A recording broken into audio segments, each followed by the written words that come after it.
Boa tarde, internautas. Uma alegria estar aqui com vocês mais uma vez, com o doutor Ricardo Lucas Camargo, a doutora Cristina Petzela e a doutora Vanessa Chiari, que, enfim, nos dão a honra dessa tarde de participar de mais essa live para discutir um tema candente hoje, que é justamente a relação entre o Estatuto do Poder e a criminalidade. A sociedade toda ficou chocada, na medida que no último dia 24, simplesmente o ex-ministro da Justiça saiu atirando, não tem outra forma de se colocar, fazendo acusações gravíssimas contra o presidente Bolsonaro, o qual no mesmo dia respondeu também com acusações gravíssimas. O desdobramento disso é que no próprio dia 24, não está datado esse dia, o Procurador-Geral da República, Augusto Aras, protocolou no Supremo Tribunal Federal, por prerrogativa de competência do STF, um pedido de abertura de um inquérito, da instauração de um inquérito, justamente para apurar, em tese, aquilo que ele identificou como 7 ilícitos, ao menos: falsidade ideológica, coação no curso do processo, advocacia administrativa, obstrução de justiça, corrupção passiva privilegiada, denunciação caluniosa, além de crimes contra a honra. O Procurador-Geral da República foi muito sintético nessa pedido de abertura de inquérito, onde ele, na realidade, transcreveu a íntegra do pronunciamento do ex-ministro, o ex-juiz Sérgio Moro, e disse que ele deveria ser chamado para prestar depoimento para apresentar provas das gravíssimas acusações que fez contra o presidente Bolsonaro, sob pena de ele estar cometendo o crime de denunciação caluniosa. É lavação de roupa, sim, guerra de bugio, não, os gaúchos sabem bem o significado disso, não tem outra forma de se identificar o que nós estamos, a cidadania brasileira está assistindo estarrecida. E foi hoje pela tarde, às 2h da tarde, na Superintendência da Polícia Federal do Paraná, que já se deu o depoimento do ex-ministro, ex-juiz Sérgio Moro para a Polícia Federal, para, enfim, detalhar, que é esse que foi o pedido de abertura de inquérito, que foi acolhido pelo ministro Celso de Mello.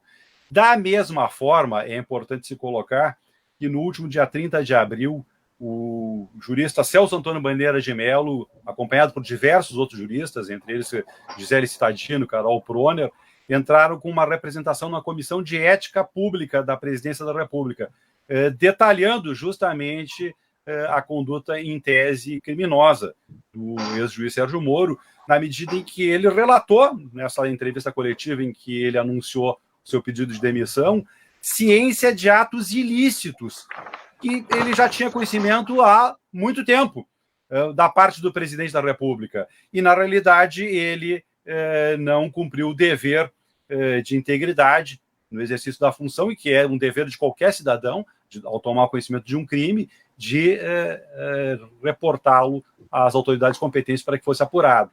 No caso, qual o crime que ele apontou do presidente da República? Deliberada intenção de intervir na Polícia Federal para ter acesso a relatórios reservados de investigações envolvendo os seus filhos, os filhos do presidente da República.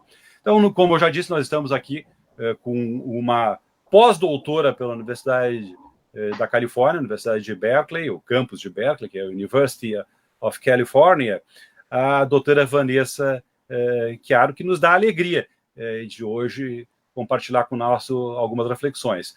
A dinâmica será a seguinte: eu saúdo de imediato a doutora Vanessa.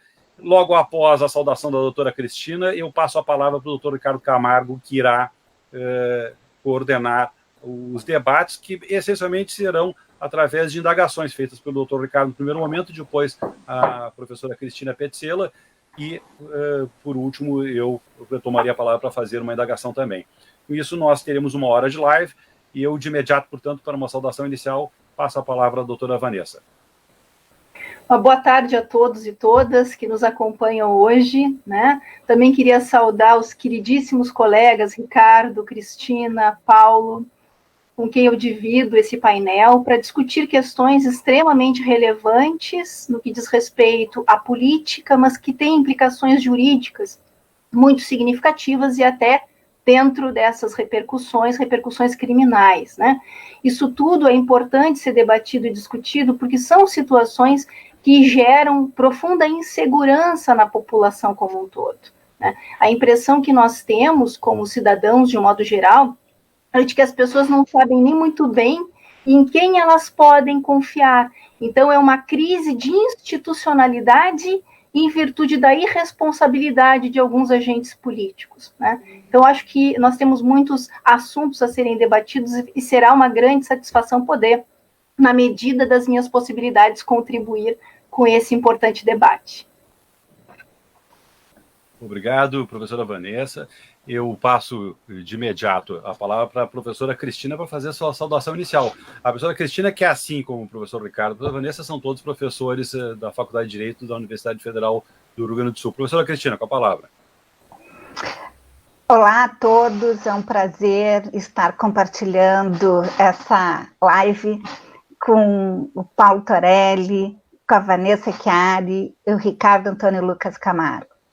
É um momento de terror, em que nós necessitamos dar as mãos e as vozes para fazer um coro mais alto para esse festival de fake news, numa era de desinformação do momento digital. Então, a oportunidade de compartilhar informações, conhecimentos de áreas diferentes do direito e as sensações pelas quais nós estamos pulsando a vida e a morte. Eu agradeço, então, aos colegas o compartilhar das nossas impressões a respeito dos fatos dessa grande tragédia. Obrigado, professora Cristina. Eu, de imediato, passo, então, a palavra ao professor Ricardo Antônio Lucas Camargo, para, enfim, fazer a sua colocação inicial, a sua primeira indagação com a professora Vanessa Chiari, nossa pós-doutora e professora de Direito Penal da Faculdade de Direito da Universidade Federal do Rio Grande do Sul, enfim, já fazendo suas primeiras indagações e daqui para frente assumindo a coordenação aí da nossa live. Professor Ricardo, com a palavra. Uma saudação a todos os que vêm prestigiar aqui esta live, bem como aos colegas Vanessa, Cristina e Paulo, né? Paulo, embora não seja professor da URGS, também tem raízes fortíssimas com a URGS, afinal de contas, ali se formou, né? E é claro que as nossas perplexidades já vinham desde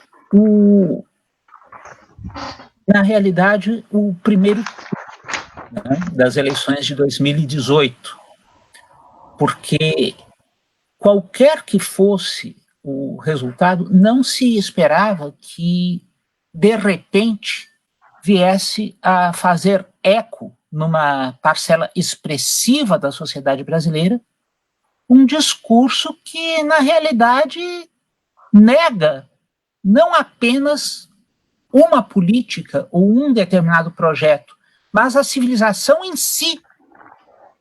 Então, foi uma coisa que nos deixou perplexos, porque nós somos uma humanidade que, no mínimo, passou por 2 guerras mundiais, testemunhou uma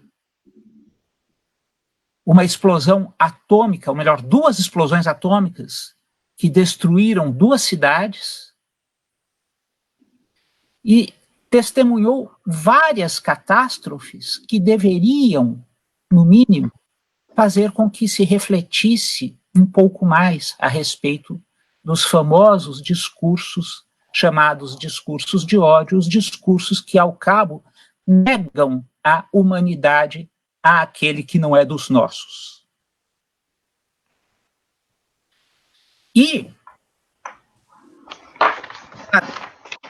os eventos do dia 19 de abril e do dia 24 de abril são eventos que nos chamam a atenção por várias razões. Primeiro, estamos num contexto de pandemia. Um contexto em que, em linha de princípio, a posição sensata, de acordo com o senso comum, seria qual? Seria a de evitar ao máximo as circunstâncias que pudessem generalizar o contágio. E em nenhum lugar do mundo que eu saiba, as aglomerações são meios de retardar contágios. Muito pelo contrário, elas criam uma circunstância que possibilita uma viagem mais tranquila dos agentes patogênicos, uma disseminação bastante ágil dos agentes patogênicos. E, entretanto, nós vemos, no dia 19 de abril, ocorrer precisamente uma grande aglomeração, quer dizer, já se dando de ombros para o problema da pandemia, arriscando a vida, não só daquelas pessoas que estavam ali no meio, mas também a de quantos com elas tenham, por alguma fatalidade, de compartilhar o mesmo ambiente. E a questão da pessoa estar sintomática ou assintomática para efeitos de transmissão do vírus se torna irrelevante.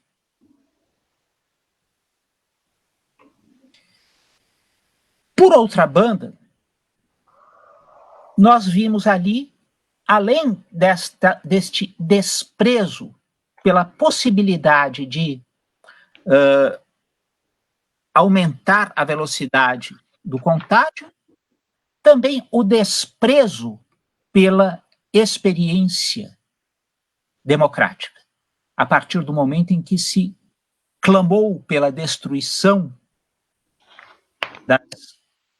dos direitos e garantias, até mesmo individuais, em nome da introdução de um instrumento de exceção de triste memória, que é o ato institucional número 5. Né? E para quem não sabe, o ato institucional número 5, vou citar 2 dispositivos do ato institucional número 5 para ver que quem tiver um compromisso com o constitucionalismo ocidental jamais poderia assinar embaixo um instrumento daquela natureza. O artigo 10º, que suspendeu o cabimento do habeas corpus em face dos crimes contra a segurança nacional e contra a economia popular. E o artigo 11, que excluía da apreciação judicial, do controle judicial, quaisquer das sanções que fossem aplicadas com base nele. Então, quer dizer, é exatamente a anticonstituição que estava plasmada no ato institucional número 5.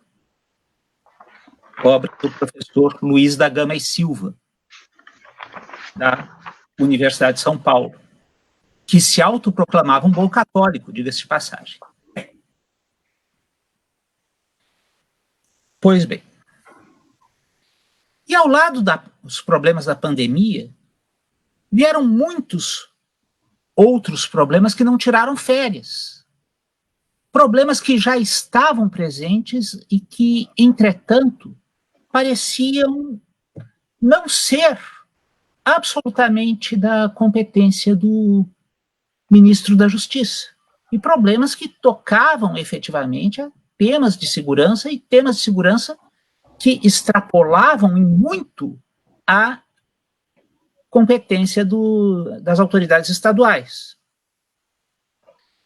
Continuaram devastações florestais de níveis tais que estavam a chamar, e ainda estão a chamar, a atenção da comunidade internacional. invasões de terras indígenas, que todos nós sabemos são terras da União, inclusive com homicídios. E o Ministério da Justiça simplesmente não é com ele. E, mais ainda, avanços sobre quilombolas e sem contar também com as famosas carreatas que, na realidade, têm sido, como dito, formas de acelerar o contágio por todo o território nacional, mais nos locais onde elas ocorrem. Pois bem, em face de tudo isso, o ministro da Justiça se manteve plácido, não viu incompatibilidade entre a postura do presidente da República e os valores morais que ele, ministro da Justiça, diz encarnar. Pois bem, quando o presidente da República decide mudar o diretor da Polícia Federal por um motivo que, segundo o ministro da Justiça, seria o de atender ao seu interesse pessoal do presidente da República, aí é que ele rompe. E eu pergunto, quantas vezes se poderia identificar aqui a prática de uma conduta delituosa da parte do ministro da Justiça, que testemunhou tantas agressões ao ordenamento jurídico e à segurança de toda a coletividade brasileira, e simplesmente manteve os braços cruzados. Essa é a provocação que eu gostaria de fazer em caráter inaugural à professora Vanessa. Bom, são muitos os fatos, né? Então eu vou tentar, assim, de uma forma bem simplificada, para que caiba dentro do tempo que nós temos, fazer alguns apontamentos aqui, com base nessa pergunta geral do professor Ricardo, e o contexto histórico, né, e de fatos mais recentes que ele vai apresentando. Bom, a rigor, primeiro falar um pouquinho sobre a atuação do presidente Jair Bolsonaro, e aí depois, então, eu parto para a análise da atuação do ex-ministro da Justiça, Sérgio Moro. Bom, em relação primeiro, né, o primeiro fato de 19 de abril, que seria a manifestação de um grupo pequeno de apoiadores do presidente da República, defendendo o fechamento do Congresso Nacional, defendendo o fechamento do STF, pedindo aí 5, né, que foi o ato institucional mais duro da ditadura, né, de 64, iniciada em 64, que data de 1968. Bom, o que acontece ali, né? O que a gente percebe, o que foi veiculado, é que houve, por meio de redes sociais, um incentivo a essa manifestação, e no momento da manifestação, ainda que o presidente não tenha manifestado verbalmente uma frase específica, né, que defendesse ou que apoiasse o fechamento do Congresso, ou que apoiasse a ideia do fechamento do STF, ou a instauração de uma ditadura no Brasil, ele manifestou apoio a todos os manifestantes que ali estavam apresentando aquelas bandeiras. E a questão é a seguinte: o presidente da República, ele é a mais importante autoridade pública que nós temos no país. E essa função, ocupar essa função, pressupõe adotar uma determinada postura que é mais rigorosa e deve ser mais rigorosa do que a postura habitual que se existe qualquer cidadão de bem nesse país, né? De qualquer cidadão cumpridor das normas, cumpridor da Constituição da República. Por quê? Porque no momento em que uma alta autoridade, a mais importante autoridade do país, dá, digamos assim, um mau exemplo, se comporta de forma contrária à postura, né, que o cargo exige, ele acaba estimulando, ainda que indiretamente, outras pessoas a infringirem as normas legais, né? Ainda que ele não tenha pensado a respeito disso, ainda que ele não tenha agido de forma deliberada com essa intenção, ele precisa saber que ele tem sim a capacidade e o poder de influenciar o comportamento das pessoas numa determinada nação, ainda mais que ele tenha um número expressivo de apoiadores. Então, na verdade, muitas considerações foram feitas, né, sobre possíveis enquadramentos, aqui sempre em hipótese, né, estamos falando em hipótese, do presidente em relação a esse fato do dia 19 de abril. A primeira delas, e aí que em duas frentes de análise, né, seria a questão dos crimes de responsabilidade. Então, ali nós teríamos no artigo 4º da lei que regula os crimes de responsabilidade, é a Lei 1079, são crimes de responsabilidade os atos do presidente da República que atentarem contra a Constituição Federal, e especialmente contra, inciso 2º, o livre exercício do poder legislativo, apoiar o fechamento do Congresso, se dizer perseguido pelos parlamentares, né? Se enquadraria nessa hipótese, do poder judiciário, então também as investidas contra o STF, e dos poderes constitucionais dos estados. Então, aqui nós teríamos claramente a configuração, em tese, claro, né, de crime de responsabilidade, especificamente em relação a esse fato que estamos mencionando. No artigo 6º da mesma lei, nós temos ali, são crimes de responsabilidade contra o livre exercício dos poderes legislativo e judiciário, dos poderes constitucionais dos estados. Aí uma explicação mais expressiva. Tentar dissolver o Congresso Nacional e impedir a reunião ou tentar impedir por qualquer modo o funcionamento de qualquer de suas casas, né? Então, muito cuidado, né, o presidente precisa ter, porque nós podemos fazer uma interpretação no sentido de que já há prática, né, de crimes de responsabilidade, e essa prática ela pode se intensificar, digamos assim. E temos também, numa segunda linha de análise, para além dos crimes de responsabilidade, os crimes que atentam, que estão previstos na Lei de Segurança Nacional. Então, na Lei de Segurança Nacional, que é a 7.170 de 83, algumas pessoas falam em infringir o artigo 17, 18. Eu entendo que não é o caso ainda, né? Por isso a minha ressalva. O artigo 17 fala em tentar mudar, com o emprego de violência ou grave ameaça, a ordem, o regime vigente ou o Estado de Direito. Não houve, que eu saiba, emprego de violência e grave ameaça, o que poderia vir a acontecer num segundo momento. O artigo 18. Tentar impedir, de novo, com o emprego de violência ou grave ameaça, o livre exercício de qualquer um dos poderes da União dos Estados. Ainda não houve ato nesse sentido. Há a manifestação de intenção. Mas aí, nós temos o artigo 22, que esse, para mim, assim, digamos, de tudo que vimos, é o mais expressivo.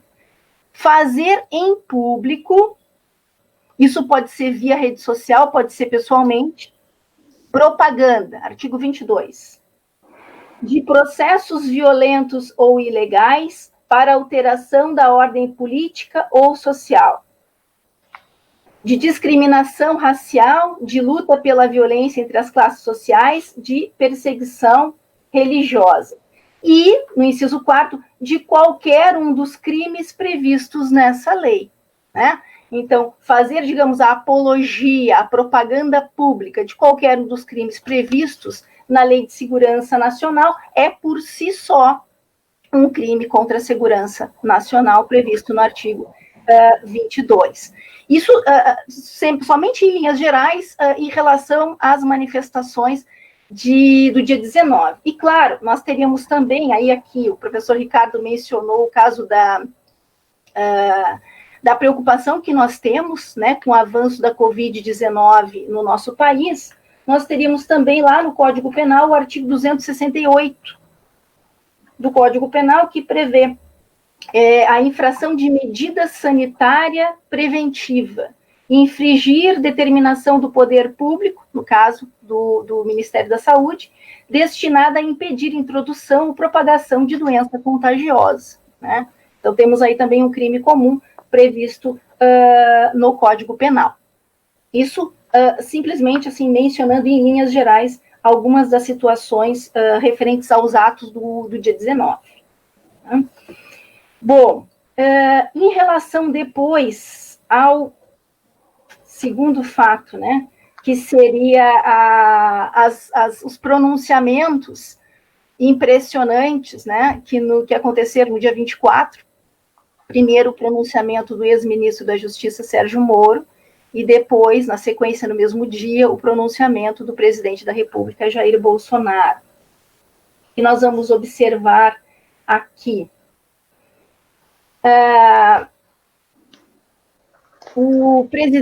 Primeiro falando no ministro Sérgio Moro, né? O ministro Sérgio Moro fez uma longa exposição, e essa exposição é quase toda reproduzida no pedido de instauração de inquérito feito pelo Procurador-Geral da República, Augusto Aras. Então, a gente vai encontrar essa manifestação com alguns trechos sublinhados, né, da manifestação do Sérgio Moro. Então, em síntese, o que o Sérgio Moro diz nesse pronunciamento do dia 24? Ele observou que a partir, embora ele tenha recebido uma carta branca do presidente da República quando assumiu, deixou a magistratura e assumiu a função de ministro da Justiça, ele tem recebido uma carta branca, ele observou que essa carta branca só foi cumprida no primeiro semestre de 2019, que a partir do segundo semestre de 2019 começou a haver uma insistência do presidente da República, num sentido de que houvesse a troca do superintendente da Polícia Federal no Rio de Janeiro, sabemos que é o local, né, a base eleitoral ali do presidente Jair Bolsonaro, mais ampla, e do diretor-geral da Polícia Federal, que haviam sido escolhidos pelo ministro Sérgio Moro. Aí aqui uma questão, eu só queria fazer uma ressalva antes de entrar nas tipificações. Tem um dado que eu não sei se as pessoas se aperceberam, né? O que aconteceu, né, no início do segundo semestre de 2019, e aí faltou uma autocrítica do ministro Sérgio Moro. É justamente ali no final do primeiro semestre de 2019, mais precisamente em junho de 2019, que o jornal The Intercept Brasil, em parceria com outros meios de comunicação, começam a fazer a divulgação das conversas da equipe da Lava Jato. E naquele momento há uma fragilização da figura do Sérgio Moro, a ponto dele começar a frequentar, que seria alguma coisa meio que incompatível com a sua natureza, né, ou com a sua postura, frequentar estádios de futebol na presença do presidente Jair Bolsonaro, né? Então, ali, há um enfraquecimento, né, na figura. Nós juristas, nós criminalistas, não nos deixamos convencer por essa ideia, mas nesse mito que se criou entre as pessoas leigas, né, de um grande cumpridor, né, dos ideais da República Federativa do Brasil, um combatente da corrupção, um cumpridor da lei e da ordem, né? Então, essa aura que havia em torno do ministro da Justiça, Sérgio Moro, ela é colocada em xeque, na medida em que conversas, que, em princípio, pelo que se apurou, né, foram obtidas por um hacker e encaminhadas para os meios de comunicação, passam a ser divulgadas. E ali nós vamos ter infrações graves, né, e teriam sido praticadas por membros da Operação Lava Jato. Não vou desmerecer a operação como um todo, obviamente, nem todos os seus agentes, certamente existiam muitas pessoas corretas participando dessas investigações, mas nós vamos ter ali um comando, uma relação bastante complicada entre, sobretudo, o Deltan Dallagnol, né, o procurador da República, e o Sérgio Moro, em especial no que diz respeito ao processo envolvendo o ex-presidente Lula, o famoso caso Triplex, que inclusive o retirou, né, das eleições de 2018, beneficiando diretamente o atual presidente Jair Bolsonaro, direto ou indiretamente o atual presidente Jair Bolsonaro. Então, existe aí um enfraquecimento da imagem do Sérgio Moro nesse momento. Então, se a imagem do Sérgio Moro se enfraquece perante o público, obviamente que se enfraqueceu também diante do presidente Jair Bolsonaro. E aí houve um estímulo a que ele passasse a ser desrespeitado, digamos assim. Não, espera aí, essa pessoa não é tão, assim, cumpridora, né? Então, essa autocrítica eu não observei, né, na fala do Sérgio Moro, né? Quer dizer, por que isso começa a acontecer justamente no início do segundo semestre de 2019, né? Obviamente que isso faz parte de uma onda, né, que decorre do abalo da sua própria imagem. Interessante observar que, em relação a esse fato específico, né, do hacker, houve um trabalho intenso da Polícia Federal num sentido de identificar o hacker. Então, podemos dizer que houve um direcionamento, um incentivo, uma pressão dentro da Polícia Federal, e ela não foi exercida pelo presidente Jair Bolsonaro, porque não era diretamente interessado, né, para que atuasse nesse caso. Será que é só o presidente Jair Bolsonaro que pressiona? Né? Ou será que nós temos outras pressões também nesse contexto? Então, esse fato eu queria chamar a atenção, porque pode ter passado despercebido, né, de muitas pessoas, e integra o próprio discurso do Sérgio Moro quando fala nessa temporalidade, né, de quando as coisas mudam, quando o seu tratamento muda, né, dentro do governo. Depois, não havia nenhuma... Ele menciona na sua exposição, Sérgio Moro, que não havia uma justificativa técnica para a interferência política do Sérgio Moro, que ele teria até cogitado um outro nome, que seria o do Disney Rossetti, que teria um perfil técnico também para ser, então, um novo diretor-geral, mas que, aí Sérgio Moro diz que Bolsonaro queria alguém do contato dele, para quem pudesse ligar e colher informações e relatórios sobre investigações, inquéritos em cursos no STF, referentes às fake news, que, então, podem, ao que se tudo indica, envolver membros da própria família do presidente e deputados que seriam, então, apoiadores também do presidente, né? Aí o Augusto Aras, ele faz uma série de... Isso eu achei um problema ali naquela peça, porque ele simplesmente reproduz o pronunciamento do Sérgio Moro com alguns destaques e depois, ao final, ele lista uma série de crimes que poderiam, em tese, terem sido praticados, sem dizer por quem, se é por Jair Bolsonaro ou se é por Sérgio Moro, né? E também sem correlacionar o fato narrado com o crime específico.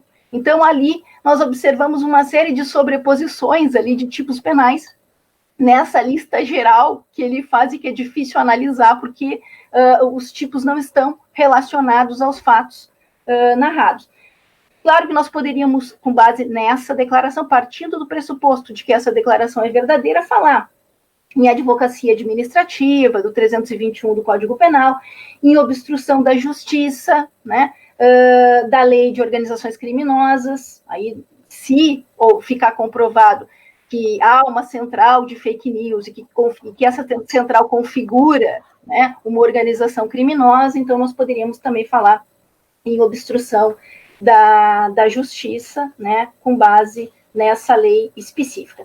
A falsidade ideológica o procurador Augusto Aras menciona diz respeito especificamente ao decreto, né, onde consta a assinatura do Moro, mas ele não tomou ciência, e a ideia de que a exoneração teria sido a pedido do diretor-geral da Polícia Federal e não por uma liberalidade do presidente da República, como de fato parece ter sido, né? Embora tenha havido uma retificação posterior também no Diário Oficial. Então, acho que esses seriam assim, os enquadramentos mais básicos, né, no que diz respeito a esses dois primeiros fatos. Claro, o Ricardo falou também uma série de crimes ambientais, né, crimes contra populações indígenas e a omissão do ministro da Justiça, né? É uma das funções do ministro da Justiça gerir a segurança, a ministra da Justiça e da Segurança Pública no país. Então, tomar medidas de gestão específicas no intuito de coibir essas práticas. Então, se houve omissão, nós vamos ter aí a prevaricação básica, né? Então, saltando um pouco para a petição, para a denúncia feita pelo grupo de juristas, né, em relação especificamente ao Sérgio Moro, que fala ali em uma série de possíveis, né, supostas violações éticas, mas o crime significativo que vai aparecer ali é o de corrupção passiva, onde se encaixa a corrupção passiva que teria sido praticada, em tese, né, nessa compreensão, pelo ministro Sérgio Moro. Se houve a negociação de uma pensão vitalícia sem previsão legal para que ele deixasse a magistratura e assumisse esse cargo de ministro da Justiça e Segurança Pública, né? Então, assim, nós teríamos claramente, aí existe a hipótese de vantagem indevida, né, e uma troca, né? Então, obviamente que nós teríamos aí a hipótese de corrupção passiva da parte do ministro Sérgio Moro, e se o presidente Jair Bolsonaro foi a pessoa que fez essa proposta, me parece que o Sérgio Moro disse que foi ele que pediu, né? Então, se ele solicitou, a gente só pode falar em corrupção passiva mesmo da parte de Sérgio Moro. Acho que, em linhas gerais, nós temos esses seriam assim, os principais, digamos, crimes dos quais nós podemos falar sempre, claro, em tese, porque dependemos do devido processo legal, né, e da apuração de todos os fatos para poder fazer um enquadramento mais preciso, né, respeitando, claro, que a ampla defesa também, tanto do ex-ministro Sérgio Moro como do presidente Jair Bolsonaro. Eu devolvo a palavra aqui para a Cris e para o Ricardo, para saber se existem outras perguntas adicionais. Bom, eu vou... Muito obrigado, professora Vanessa. Eu realmente agradeço a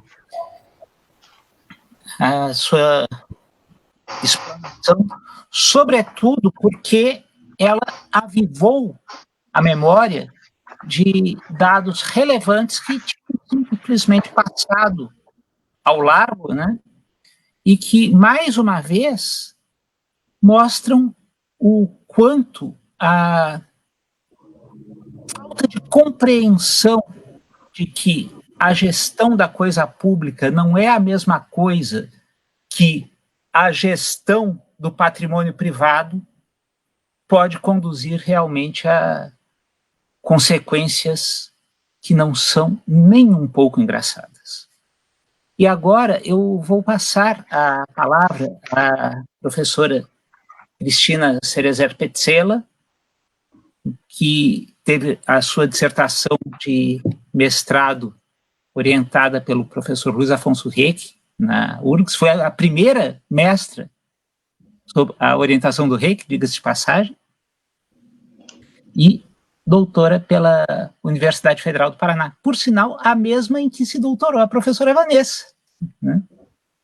Então, agora eu vou passar a palavra à professora Cristina para fazer as suas considerações.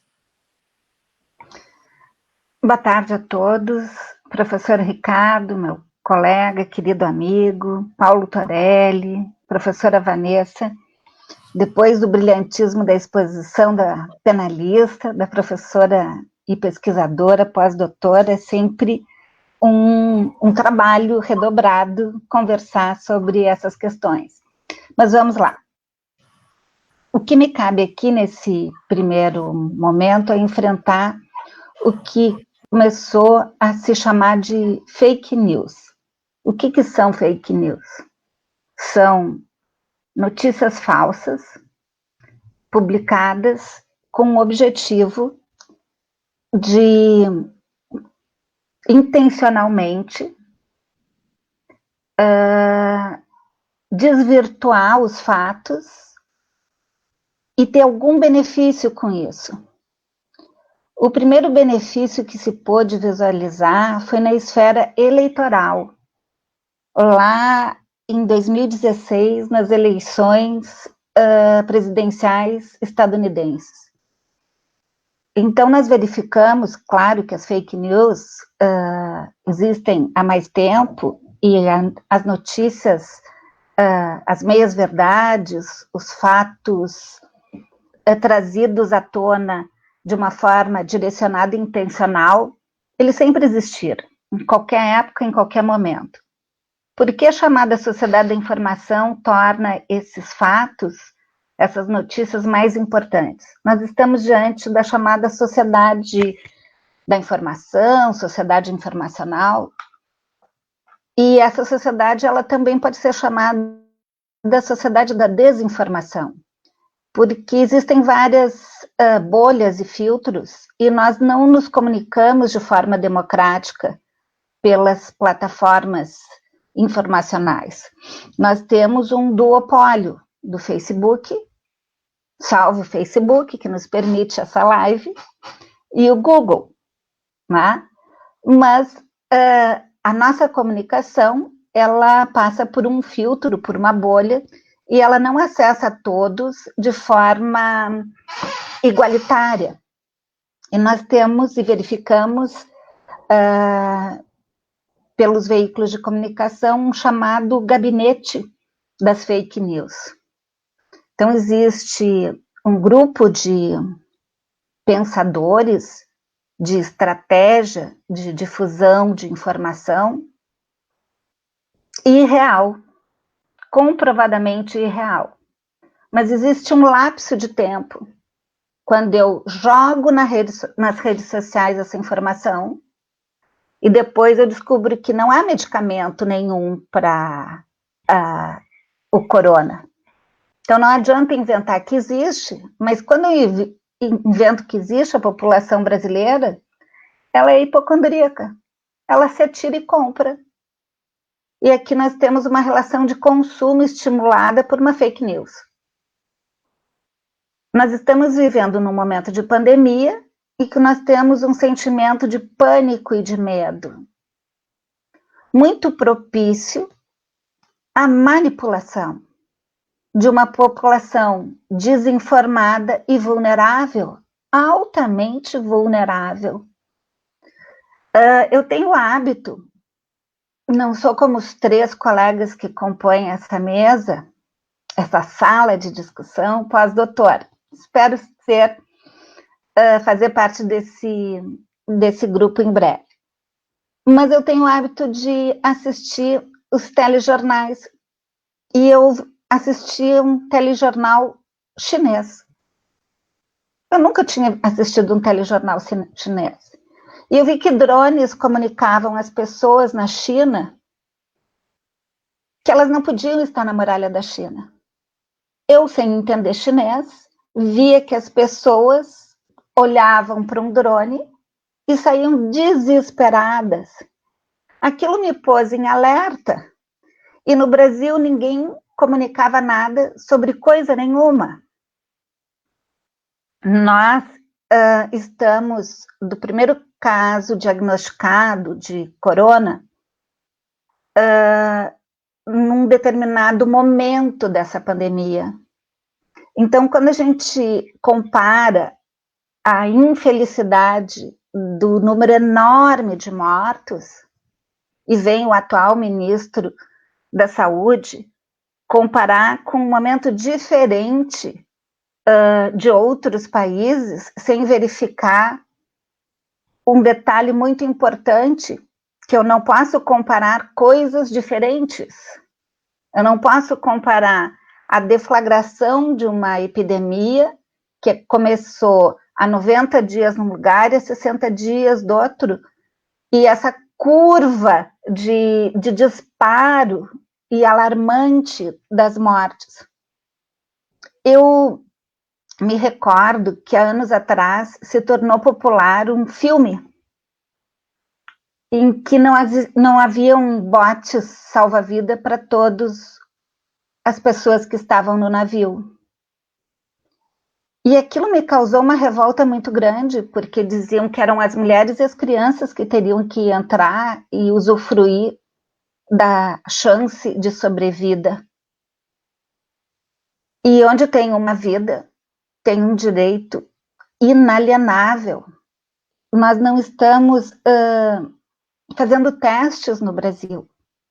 Nós não estamos denunciando isso enquanto um ex-ministro, num tom de criança, vem dizer que prometeram algo para ele, que não podiam ter prometido, nem ele podia ter exigido, e que ele agora não vai ganhar, que ele vai perder o que ele tinha de segurança. Ora, uma pessoa que é magistrada há 22 anos sabe que ao assumir um cargo público, esse cargo público pode haver exoneração a qualquer tempo e sem qualquer motivo. Me parece, professora Vanessa, me corrija se eu estiver errada, que ele teve um temor de ser exonerado. Porque desde o final de 2019, anunciavam que para a vaga do Supremo, queriam um religioso, de uma certa religião que eu não me lembro o nome. E eu não sei se esse perfil, o ex-juiz e ex-ministro, preencheriam os requisitos. Como a professora bem falou, houve um descrédito em relação à sua imagem e à sua credibilidade no segundo semestre de 2019. Ali, a qualquer momento, já que esse governo é tão instável, né?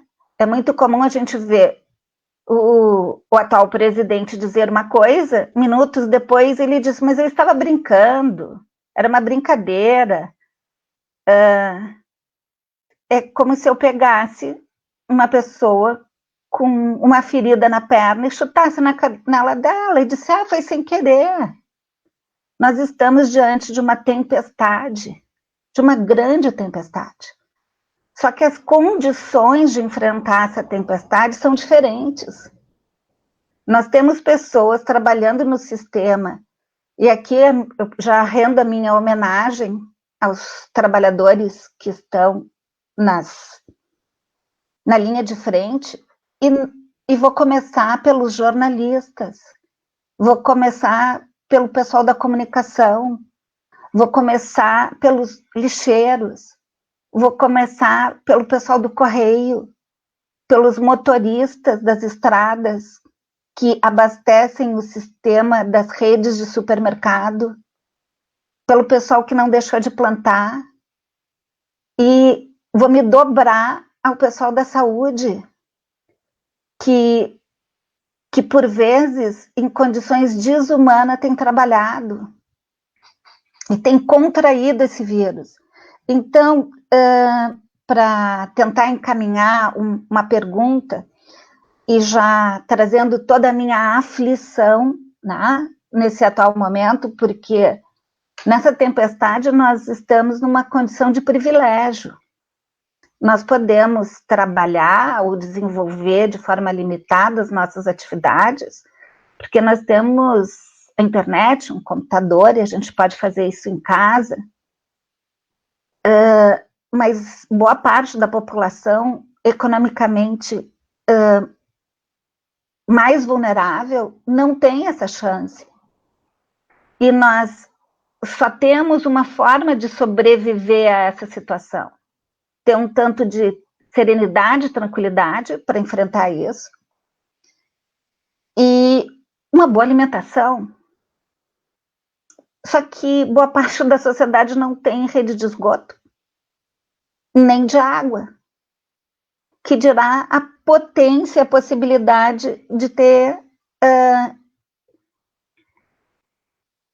produtos e equipamentos de preservação da sua integridade física e corporal. E vem um cidadão, que não é mais juiz e nem mais ministro, discutir essa relação. Um tom monocórdico, repetitivo, desfocando o eixo, do grande eixo que se trata da saúde e da vida de todo o planeta. Um personalismo assim que sempre foi marca da sua personalidade. A psicanálise, talvez, no futuro breve, vai inventar um nome de alguém que é viciado por mídia, que precisa ser notícia todo dia. E isso não é de 2 anos atrás. Esse cidadão, ele criou. Nós que fizemos doutorado no Paraná, na Federal do Paraná, e ele que era juiz lá e que também foi professor na Universidade Federal do Paraná. O que aconteceu? Ele abriu mão de 2 carreiras, não foi? Então tem um projeto muito maior, a carreira de professor e a carreira de juiz. Eu me lembro que eu não conhecia esse juiz, e eu comecei a receber vários e-mails em que queriam que eu apoiasse. Eu vou apoiar quem? O quê? Não tinha conteúdo, informação. Mas, me dirigindo à pergunta, professora Vanessa, nós temos, então, uma discussão de relação entre um presidente e um ex-ministro, e não é a primeira vez que um ex-ministro coloca toda uma chorumela nos veículos de comunicação. E a gente percebe também, professora Vanessa, que esse não é o objeto principal que o planeta vive hoje. O ministro da Justiça, que justiça que se espera e que postura um presidente deve ter? Quais seriam os papéis das redes sociais e das informações para manter e preservar a qualidade de vida das pessoas? Quais seriam as posturas mais relevantes que um governo democrático, que tem por objetivo respeitar a liberdade de expressão, evidentemente, a autonomia decisória, mas para que eu tenha autonomia decisória, eu preciso ter uma informação de qualidade e não a manipulação da opinião pública. Então, em resumida a ópera, eu perguntaria qual é a análise desse discurso de desinformação na era digital, as chamadas fake news, na condução da população como massa de manobra. Só gostaria de perguntar, né, para o nosso mediador, quanto tempo eu tenho para fazer essa finalização?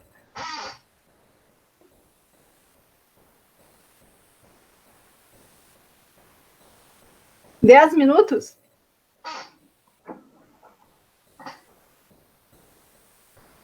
Ok. Ricardo, então, tu tá com o microfone desligado, nós não estamos escutando. Mas eu já vi, são 10 minutos. Aproveitando a minha intervenção, Cris, desliga o teu microfone, porque está dando barulho da tua cadeira. Vanessa, acho que parabéns, acho que a exposição foi maravilhosa. Eu só te colocarei, como a gente está quase chegando em 1 hora, em torno disso, tu procurasse responder a pergunta da Cris no tempo que tu achar adequado, e aí depois a gente retoma. Eu acho que 5, 10 minutos. Está perfeito, como eu imaginava. Tá ótimo. Eu queria dividir em 2 momentos, porque, assim, para além da pergunta sobre fake news, que essa eu respondo rapidamente, existe uma outra dimensão da fala da Cris que eu gostaria de aproveitar para fazer a finalização, né? Então, assim, bem objetivamente falando, a rigor, nós não temos uma tipificação específica para pessoas que, de forma deliberada, praticam fake news. Esse crime ele não existe, a não ser no Código Eleitoral, foi incluído o ano passado, tá? O que nós temos são crimes contra a honra, aqueles de sempre no Código Penal.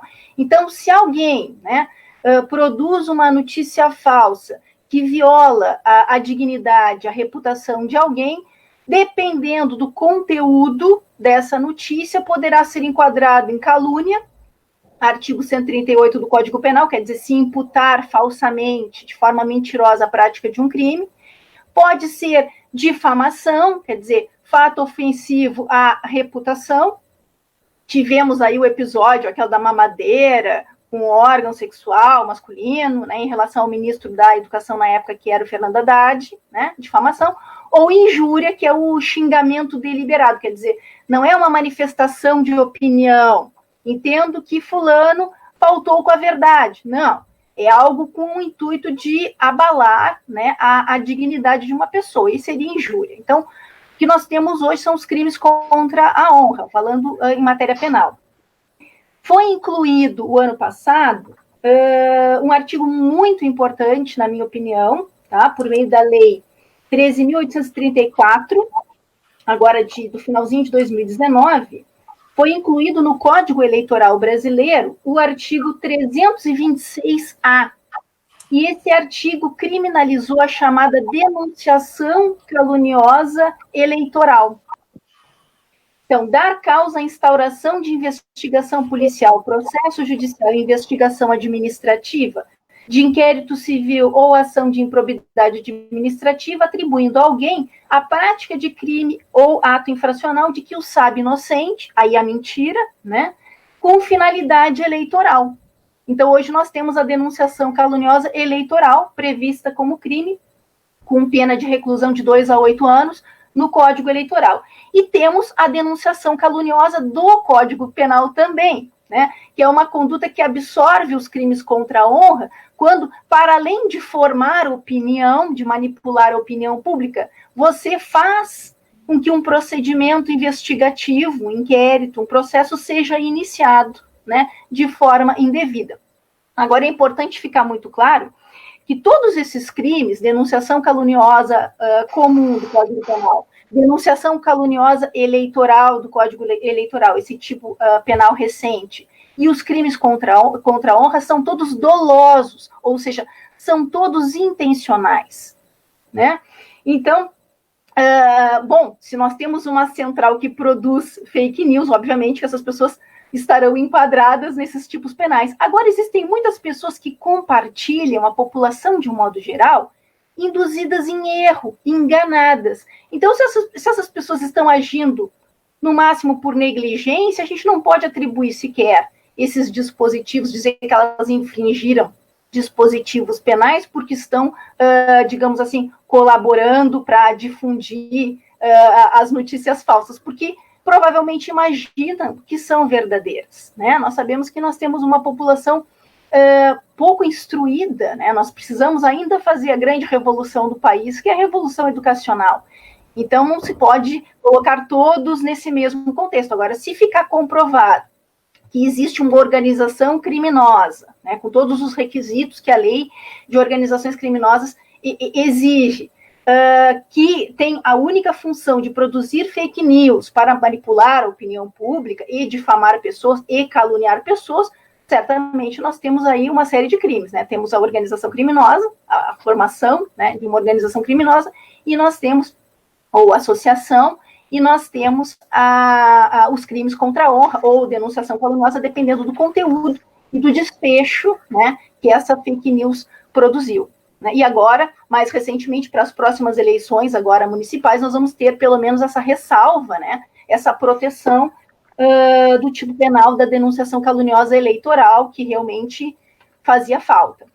Bom, respondida a questão das fake news, né, Só uma outra fala que a Cris foi desenvolvendo ali, né, sobre, enfim, as pessoas que estão fazendo com que o país funcione, né, nesse período de pandemia, que merecem todo o nosso louvor, todo o nosso elogio, né, essas pessoas comuns, assim.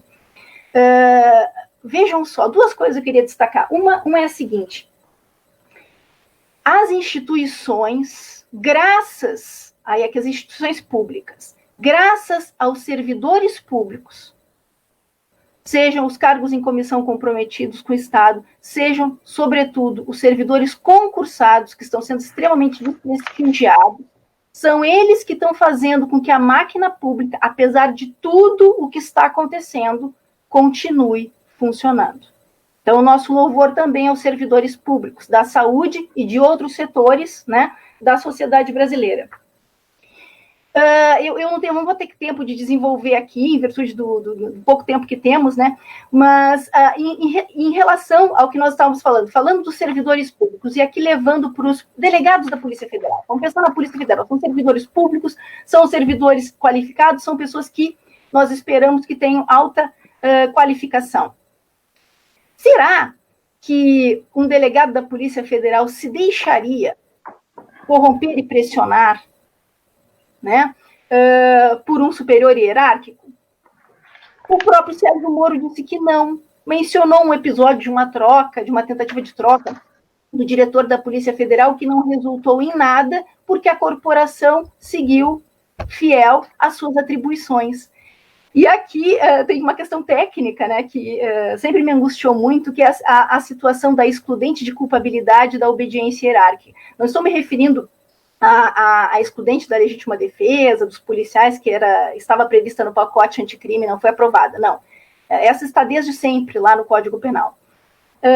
Me angustiava a seguinte situação, desde a partir do momento em que eu li, há muitos anos, Eichmann em Jerusalém, de Hannah Arendt, em que ela demonstra justamente o funcionário que é capaz de praticar crimes contra a humanidade e que diz, mas eu só cumpri uma ordem. Né? E não assume responsabilidade por isso. Eu me angustiava porque percebia que parecia haver um posicionamento quase que pacífico na doutrina brasileira, e ainda há, no sentido de que a obediência hierárquica ela é uma forma de inexigibilidade de conduta diversa e afasta a culpabilidade por isso. No meu modo de ver, não, está errado. Ela afasta a culpabilidade, mas não por essa razão. Nenhum funcionário, nenhum servidor, e aí especialmente servidores civis, é obrigado a praticar um ato manifestamente ilegal. Pelo contrário, se ele agir de forma manifestamente ilegal, ele vai responder por isso. Então, ele não tem esse direito. Vai responder junto com o superior hierárquico. Em que hipótese a gente pode isentar o subordinado? Quando a ordem não era manifestamente ilegal, ele acreditou na credibilidade do seu chefe e cumpriu a ordem sem saber que ela era ilegal. Nesse caso, nós temos um erro de proibição, por falta de consciência da ilicitude. Afasta a culpabilidade da mesma forma, mas com outro fundamento. Fiz uma pesquisa na ocasião, até escrevi um artigo sobre isso, e vi que o único doutrinador que concordava com essa minha linha de raciocínio era o Miguel Reale Júnior. O único. Todos os outros vão para essa história de que funcionário não pensa, de que servidor não pensa. Servidores pensam, servidores não praticam ordens, não cometem, né, ordens manifestamente ilegais, a menos que estejam envolvidos, né, na conspiração em si, e tem todo o direito, não só o direito, como o dever de se negar a cumprir ordem manifestamente ilegal. Então, assim, se as instituições continuam funcionando, assim, uma palavra de otimismo, né, para as pessoas que estão nos assistindo, é graças aos bons servidores, aos bons policiais, né, aos bons juízes, aos bons promotores, aos bons funcionários da saúde, aos bons funcionários da educação, que se negam terminantemente a praticar ordem manifestamente ilegal e tem toda a base jurídica para isso. E é por isso que a máquina continua funcionando, apesar dos pesares e dos maus exemplos, né, que muitas autoridades nos dão. é evidente, só para concluir agora, né, a ideia, eu tinha muita dificuldade também de entender o presidente Jair Bolsonaro como uma autoridade carismática, até prestar atenção no último pronunciamento dele, do dia 24. Ele é uma autoridade carismática no sentido definido por Weber. Tá? E quando é que a gente percebe, embora ele não dialogue comigo, ele dialoga com outras pessoas. Tá? Ele é uma autoridade carismática porque ele dialoga não com a racionalidade das pessoas, ele dialoga com o emocional das pessoas. Só um ponto me chamou assim muita atenção no discurso, quando ele quase se emociona no discurso, no pronunciamento, ao dizer que era fã do ministro Sérgio Moro, o encontrou no aeroporto e se sentiu desprezado por ele.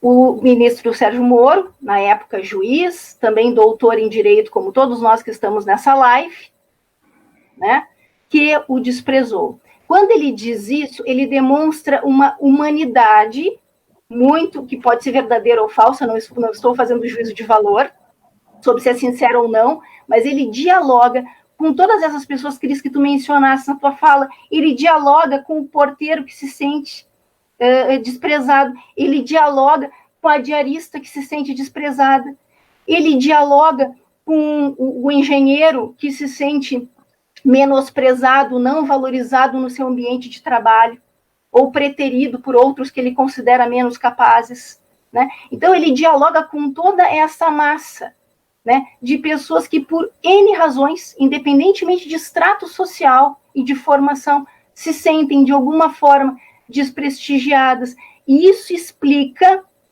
a implicância desse público que dialoga emocionalmente com Jair Bolsonaro, com nós, que nos colocamos na posição de cientistas, né? Então, talvez o nosso grande desafio de comunicação, né, de combate a fake news, né, de combate a esses argumentos emocionais, ou essa vinculação emocional, seja nós conseguirmos, nós que nos consideramos cientistas, descermos desse pedestal dos doutores, pós-doutores, né, e dialogarmos com as pessoas e com seus sofrimentos, né? Porque senão a gente vai estar sempre abrindo espaço para que figuras populistas que têm essa capacidade, né, esse carisma, consigam levar, né, essas massas, e aí realmente vai ser absolutamente inútil a gente tentar combater fake news. Podemos combater judicialmente, né, processar pessoas, enfim,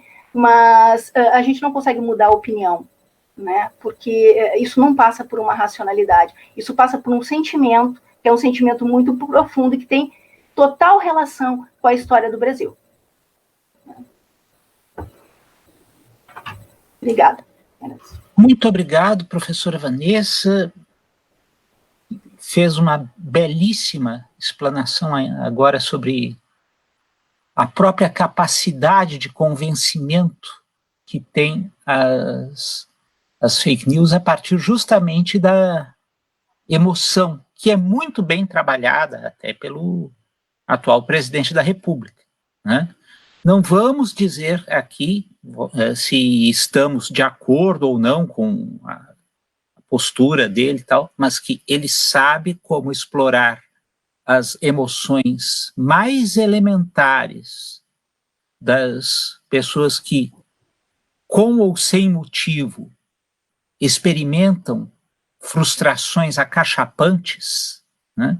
Isto é um dado bastante presente para nós, né? E até mesmo a questão da obediência hierárquica estender-se inclusive ao conhecimento técnico, né? Que nós todos vemos que os autores da área do direito administrativo falam que não existe hierarquia no que tange ao conhecimento técnico, aquilo que é do acervo de aprendizados do indivíduo. Porém, nós sabemos também que existem certas autoridades que acham que podem determinar que a Terra seja plana e seja o centro do universo, né? Pois bem, eu vou agora passar a palavra ao Paulo Peretti Torelli, doutor pela USP, mestre pela PUC do Rio Grande do Sul, né? E com a pesquisa de pós-doutorado na Università degli Studi di Firenze, junto ao grande professor Emílio Santoro, que se tem debruçado também muito sobre esses temas dos abalos no pensamento e na prática jurídica por decorrência dessas calamidades. Então, com a palavra, o professor Paulo Torelli. Obrigado, professor Ricardo, professora Cristina, professora Vanessa, meus cumprimentos pelo amplo descortínio que nos dá um alento, e eu desde já digo que nós teremos que repetir outras lives com o mesmo enfoque, porque na realidade é inimaginável, né? É um cipoal de crimes em tese que a doutora Vanessa teve que se desdobrar para analisar, inclusive detalhadamente, até com relação à lei do crime de responsabilidade, uma notificação específica, né? Um crime jurídico-político, uma riqueza enorme. Eu gostaria de aprofundar, mas o tempo nosso está exíguo. O doutor Ricardo sabe bem, até referiu a minha pesquisa de pós-doutorado, que agora com o Covid eu estou, talvez só no ano que vem eu consiga ir na Itália para apresentar o resultado da pesquisa, mas na realidade a preocupação sempre com a ordem pública democrática. Então eu te cumprimento, em particular, por essa tua elaboração com relação ao erro excusável do servidor público. Notem bem, e essa foi a tua precisão, eu te cumprimento. Apenas o erro excusável do servidor público que recebe uma ordem ilícita é que pode ser considerado uma excludente de culpabilidade, ou seja, não é que a conduta não tenha sido criminosa, não tenha sido tipicamente jurídica, mas ele apenas não vai sofrer uma censura porque a potencial consciência da ilicitude dele ficou abalada porque o erro era excusável, dentro daquela lógica que todos nós prezamos pela obediência e pelo respeito às instituições. Quando tem uma autoridade que determina uma ordem, se aquela ordem era razoável, ainda que no limite do aceitável, esse erro seria excusável. Então, meus cumprimentos, que seria a única circunstância, porque tem que acabar com a lógica da obediência devida, que era justamente o caso do Eichmann em Jerusalém, e todos os torturadores alegam isso no período da ditadura. Eu disse, não, mas eu cumpri ordens, como se alguém não soubesse que é uma monstruosidade. E eu quero justamente, para encerrar, em primeiro lugar, agradecer, a live de ontem foram mais de 3.000 pessoas que tiveram acesso, que participaram, e a de hoje não está fugindo disso, mas em particular aqui quem botou alguns registros, desde a Silvana Moura, a Samantha Dufner, a Maria Júlia Henrique, a Fabiana Hilário, a Márcia de Calazans, o Paulo Zitlov, nosso colega, doutor Ricardo, a Jaque Machado, a Fabiana Hilário, o Josué Franco Lopes, a Adriana Krieger de Mello, também nossa colega, muito querida, o doutor Max Kusser, igualmente colega, eu digo colega de advocacia pública, são todos advogados e colegas, mas é apenas esse aspecto que eu estou referindo, o Marcos Vinícius Madeira, o Lucas Bolzan, enfim, a Jennifer Benque Silva, a Maria Júlia Henrique já referi, o Sérgio R. de Abreu, o Vitor Reck, a Jaque Machado, o Alisson Romani, enfim, o Guilherme Franzen Riso também. São centenas, eu teria que praticamente interromper aqui o nosso diálogo muito produtivo, mas exatamente essa questão eu acho que vai ficar para uma próxima live, justamente o tema da ordem democrática e da invocação escancaradamente ilícita do retorno do AI-5 que o doutor Ricardo referiu, eu já referi também no início. Quer dizer, eu aqui, ontem, na live com o vice-presidente do Tribunal Regional do Trabalho, o doutor Francisco Rossal de Araújo, eu referi muito o inciso 1 do artigo 3º da nossa Constituição, que fala do primeiro objetivo da ordem democrática brasileira, do Estado Democrático Brasileiro, que é constituir uma sociedade livre, justa e solidária. Pois hoje eu fico por aqui, justamente o artigo 1º. Se no 3º nós temos os objetivos, no 1º nós temos os fundamentos. Como todo mundo sabe, o fundamento é aquilo que antecede, é aquilo que pressupõe. E lá nos fundamentos, no artigo 1º do Estado Democrático Brasileiro, tem uma ordem, são 5 incisos. O primeiro é a soberania, logo depois a cidadania, a dignidade da pessoa humana, os valores sociais do trabalho e da livre iniciativa, que aparentemente é uma contradição, que era justamente o debate de ontem, capital e trabalho, mas são valores que devem se equiparar. E, por último, o inciso 5º daquilo que é um fundamento, volto a dizer, o pluralismo político. É um fundamento, não é nem um objetivo. O objetivo é construir uma sociedade livre, justa e solidária. Agora, o pluralismo político é um fundamento da República Federativa do Brasil. Então, é absolutamente inaceitável que a mais alta autoridade do Brasil vá participar de uma manifestação onde explicitamente há cartazes e os manifestantes dizem que querem uma intervenção militar, querem o retorno do AI-5. O desdobramento disso todos conhecem. Foi instaurado um inquérito também, eu referi o inquérito que foi instaurado por conta dessa troca de acusações entre Sérgio Moro e o presidente Bolsonaro, mas há um outro inquérito também aberto no STF, justamente para, no primeiro momento, descobrir quem organizou essa manifestação. Agora, o fato concreto é que o presidente da República foi lá participar. Ele hoje está dizendo que não queria. E eu digo isso justamente porque o Norberto Bobbio, naquele livro A Era dos Direitos, ele é muito feliz ao dizer que o intolerante ele só vai aprender a ser tolerante na medida em que se o respeite. Na medida em que, mesmo ele sendo intolerante, ele vai compreender que, bom, na medida que são tolerantes com ele, com o tempo ele pode aprender. Agora, o Norberto Bobbio é muito claro ao dizer, assim como outros juristas mundiais, de renome mundial, que há situações históricas que podem favorecer, ora uma das opções, ora outra, ou seja, reprimir ou não reprimir o intolerante. E eu tenho uma posição bem clara. Eu entendo que uma coisa é liberdade de expressão do cidadão comum. Outra coisa são atos ativos, atos comissivos que atentam contra o pluralismo político. E nem se fala com relação a uma autoridade pública, qualquer autoridade pública.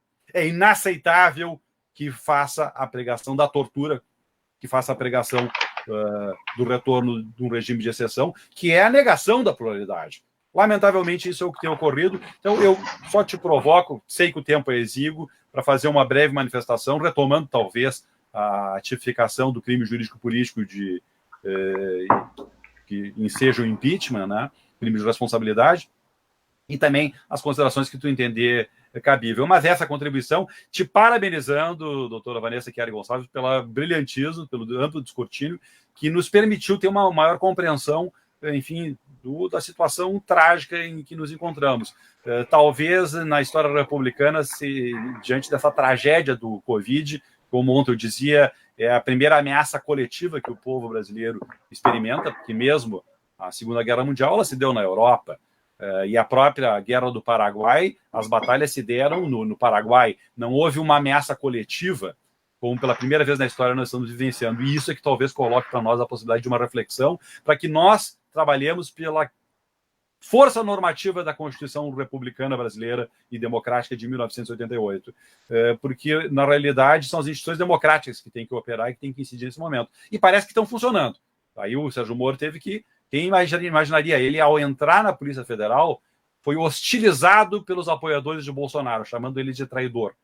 Como se uma tipificação criminal dependesse de um alinhamento ideológico, político, partidário ou não. Nós sabemos que no direito penal democrático, o que se analisa é a conduta, não é o indivíduo. Não é se ele é subjetivamente aderente a uma ideologia de esquerda ou de direita. O que se analisa é a conduta. E a conduta é que vai se verificar se ela enseja um crime ou não. E aqui o que a Polícia Federal está fazendo, eu tomando um depoimento por ordem do ministro Celso de Mello, foi ele que, com base no inquérito solicitado pelo Procurador-Geral da República, determinou que em 5 dias fosse ouvido o ministro Sérgio Moro. Então, esse despacho foi no início da semana e hoje o ministro Sérgio Moro, hostilizado pelos bolsonaristas. Foi lá prestar depoimento sendo com o epíteto de traidor, um coro bradando traidor, traidor, traidor. Quer dizer, quando na realidade não se trata de uma traição, não. Se trata de apurar um fato, uma conduta. E é isso que nós esperamos que seja feito com a maior brevidade possível. Com reconstituição plena de todos os fatos que envolvem o ex-ministro e que envolvem também o presidente da República. E num outro inquérito, esse tema específico aí que eu te peço para tecer algumas considerações. Meus parabéns, muito obrigado. Tá certo. É para eu responder agora, Paulo? Sim, por favor. Tá bom. Não, isso é importante as pessoas terem ciência, né? No Estado democrático de direito, nós temos o direito à liberdade de expressão, de opinião, à liberdade artística, à liberdade religiosa, uma série de liberdades, né, que são características fundantes, digamos assim, né, de um Estado democrático. Agora, dentro dessa liberdade de expressão, não está incluída, ou não está incluído, o direito de inventar mentiras difamatórias contra os outros. Tanto é que a própria Constituição da República estabelece ali a possibilidade de responsabilização criminal, crimes contra a honra ou denunciação caluniosa, dependendo do contexto, né? E indenização civil. Então, quer dizer, se estão previstos crimes, nós não podemos dizer que as pessoas têm o direito de dizer o que bem entendem. Elas não têm o direito de manifestar o que bem entendem. Elas têm o direito de manifestar opiniões, pensamentos, jamais mentiras, difamações, calúnias contra os demais, né? Então, é importante que se deixe muito claro, porque até o próprio presidente Jair Bolsonaro, quando indagado, né, sobre as manifestações do dia 19, disse, mas as pessoas estão exercendo a sua liberdade de expressão. Não. Elas estão fazendo apologia ao crime, que é um outro crime previsto no Código Penal. Né? Então, quer dizer, ou se estivessem agindo de uma outra maneira, né, também poderiam incidir na Lei de Segurança Nacional. Nós temos o artigo 23 da Lei de Segurança Nacional também, que eu não havia mencionado, porque estava trabalhando especificamente com os supostos possíveis enquadramentos do presidente Jair Bolsonaro, mas nós temos o artigo 23, né, da Lei de Segurança Nacional, que diz incitar a subversão da ordem política ou social, a animosidade entre as forças armadas ou entre essas e as classes sociais ou as instituições civis, a prática de incitar a prática de qualquer um dos atos previstos nessa lei, pena de reclusão de 1 a 4 anos, né? Então, vejam, nós temos uma série de dispositivos penais onde as pessoas podem ser enquadradas. Então, quer dizer, essa liberdade de expressão, ela é limitada, ela não é absoluta. Eu posso expressar opinião, mas eu não posso fazer apologia a condutas que estão definidas como crime. Ou formar uma associação criminosa, né, para, de modo deliberado, produzir mentiras, produzir calúnias, produzir difamações com o intuito de manipular a opinião pública. Isso eu não tenho direito, é crime, né? E aquela máxima, né, de quando se trabalha com direitos fundamentais, e a liberdade de expressão é um direito fundamental, sempre que nós temos que fazer uma ponderação, né, entre direitos fundamentais em conflito, o que a gente deve observar? A gente deve observar o princípio fundante da Constituição da República. E o princípio fundante da Constituição da República é a dignidade da pessoa humana, né? Qual é o direito fundamental que atende mais à dignidade da pessoa humana? O direito, que nem existe, né, de injuriar, caluniar, não é direito, é crime, né? Ou a dignidade das pessoas que merecem ser respeitadas dentro desse pluralismo jurídico, dentro das suas características, das suas opções político-ideológicas, né? Não temos nem dúvida em relação a isso. Então, assim, de várias formas nós podemos fundamentar justamente isso que tu estás manifestando, essa preocupação. Não integra o direito à liberdade de expressão, por mais importante que ele seja a violação da dignidade humana. Não integra o direito fundamental à liberdade de expressão a prática de crimes, né? Sejam crimes contra a segurança nacional, sejam crimes contra a honra, enfim, de um modo bem amplo, assim. Eu acho que, quanto a isso, não temos nem dúvida. Não sei se eu respondi todas as perguntas. Se eu não respondi, por favor, reforce. Plenamente. Dentro dos limites do tempo, plenamente. É claro que nós vamos ter que fazer um outro evento para voltar e aprofundar, porque a conjuntura segue, né? Lamentavelmente. Sim, com certeza Doutor Ricardo. Né? Bom, agora incumbe-me o dever extremamente prazeroso de agradecer a cada um dos participantes, mas ao mesmo tempo doloroso, né, de encerrar esta live. E é claro, né, eu já vou então passando a palavra aos participantes para darem o respectivo recado final, né? Então já vou passar a palavra aqui, em primeiro lugar, à professora Vanessa. Bom, dizer que foi uma imensa satisfação, né, poder dividir esse momento de reflexão com vocês, que são colegas tão queridos, né, que eu estimo tanto. Ainda não vi, né, quem são as pessoas que estão participando, mas agradecer a todos que se dispuseram a assistir a live também, né, para que pensem a respeito disso, manifestem as suas discordâncias, né, de eventuais posições ou reflexões que nós tenhamos feito aqui. Eu acho que é o espaço democrático é justamente isso, né? E eu acho que a gente tem que ter confiança, né, no Brasil, confiança nas instituições, confiança nos servidores públicos que devem manter a máquina pública funcionando, sim, para o bem do país, né? E quem sabe criar mecanismos de comunicação, né, que nos aproximem nós, né, que nos consideramos que somos acadêmicos, que somos cientistas, das pessoas comuns, né, para que a gente não pareça um inimigo ou alguém que se coloca, assim como costuma se colocar o ministro Sérgio Moro, acima, né, das pessoas. É por isso que o Jair Bolsonaro, ele é uma autoridade carismática e o Sérgio Moro não é. Justamente por isso. Mas aqui está o meu agradecimento pela oportunidade de participar. Professora Cristina, para o seu recado final.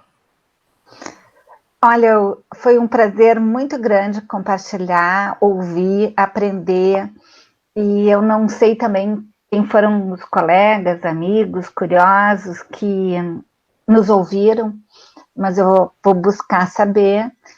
E eu acho que o exercício da nossa profissão, do magistério, da pesquisa, do horizonte científico, é buscar melhores soluções para a vida, para o cotidiano. E eu vejo isso nos colegas e nos amigos que compõem esse momento histórico, sem precedentes, inusitado. A nossa predisposição é de compartilhar tudo que a gente sabe, já tem estudado, e abrir as mentes e os corações e os braços mesmo, cada um no seu quadrado, da forma que a gente pode, buscar alternativas. Então, me sinto muito feliz em estar aqui, mesmo diante de uma infelicidade tão grande da tragédia que a gente está vivendo. Mas, de certa forma, é uma oportunidade de se pensar em conjunto. Cada um tem uma trajetória de pesquisa de várias décadas. E isso tudo faz com que a gente se sinta de mãos dadas para a construção de um Brasil e de um planeta mais digno para cada um de nós e para todos nós. Um grande abraço aos amigos, aos colegas e às pessoas que estiveram nos ouvindo. Paulo Torelli, para suas considerações finais. Eu só tenho a agradecer a todos os internautas, em especial os colegas dessa mesa virtual, a ti, Cristina Petzela, o professor Ricardo e, em particular, em especial, a professora Vanessa Chiari Gonçalves, que nos deu uma ampla aula sobre o direito penal positivo diante das circunstâncias concretas que estão colocadas, trágicas aí na realidade brasileira. Então, muito obrigado. Já são quase mais de 2.000 acessos, sendo que depois essa live fica disponível nas páginas nossas e que, obviamente, elas vão passar de muito mais disso, que é o que tem ocorrido com as pessoas que venham acessar depois. Então, muito obrigado em particular aos internautas que dispuseram estar aqui. Como a doutora Vanessa disse, o direito, na realidade, é um fenômeno histórico, social, cultural, depende do conjunto da sociedade para que aquilo que é o texto jurídico ganhe efetividade, ou seja, ganhe força normativa. E isso depende, sim, da consciência social e da participação e da mobilização. Então, muito obrigado a todos e obrigado em particular a ti, professora Vanessa. Obrigada. Eu agradeço, então, a todos os que assistiram a essa live e também aos colegas que me auxiliaram aqui junto a trazer esse debate, em especial a professora Vanessa, que pôs os termos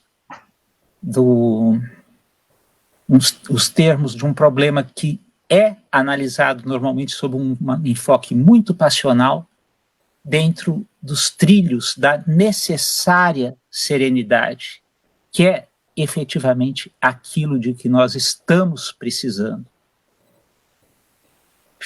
Até porque é um momento em que o que está em jogo é muito mais do que uma disputa política, é a civilização mesmo.